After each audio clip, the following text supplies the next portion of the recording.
Qui ne prend pas sa croix ne vient pas à ma suite, n'est pas digne de moi. Telle est la traduction de la Bible de Jérusalem des paroles de Jésus dans l'évangile de Matthieu 10, 38. Si on regarde de plus près le texte grec, on s'achemine vers une autre traduction, et cette traduction n'est pas sans implication concrète dans notre vie quotidienne et notre façon d'envisager le christianisme. Le mot croix, stauros en grec, vient du verbe se tenir debout. To stand en anglais, stehen en allemand, instaurer en français, viennent de la même racine. Prendre sa croix, ce n'est donc pas subir passivement sa vie, se faire l'esclavage d'un tyrannique destin, mais c'est lui faire face, se tenir debout, le prendre à bras ouverts, en être libre, accepter l'inacceptable, disait Graf Durkheim, non pas pour s'y complaire, mais pour le traverser.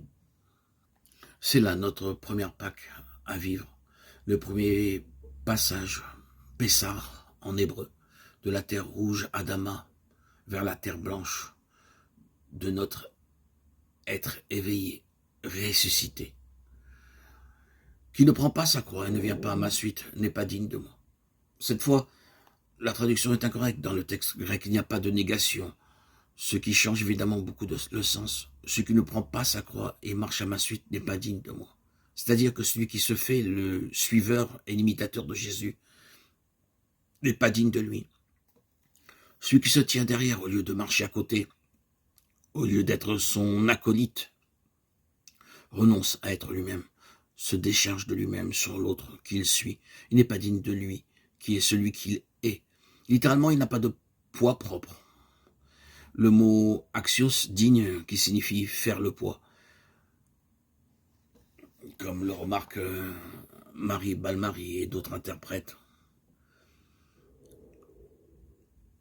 Et c'est là notre deuxième Pâque, arrêter de suivre le Christ pour être avec lui. Passer d'une vie imitatrice suiveuse à une vie propre. Passer de la parole de l'autre répétée, incomprise, à la parole de l'autre intégrée, devenue notre parole propre. Passer du désir de l'autre sur moi à mon véritable désir, dont je me fais responsable à ses côtés. De nouveau, il y a là un passage de la terre rouge vers la terre promise, une Pâque qui est le passage du vieil Adam, l'Adama, terre, le vieil homme en nous. Passage des programmations archaïques de notre encéphale à une information nouvelle, une vie non arrêtée par l'imitation de l'autre. La répétition du passé, une vie ouverte à l'inconnu, à l'inouï de l'être, non arrêtée par la mort. Celui qui librement n'assume pas son destin, qui ne se tient pas debout face à l'inacceptable, celui qui se fait le suiveur, l'imitateur, le répétiteur de quiconque et n'assume pas sa parole et son désir, ne fait pas le poids. Il n'a pas l'insondable légèreté de celui qui sans cesse passe de l'être pour la mort à l'être pour la mort.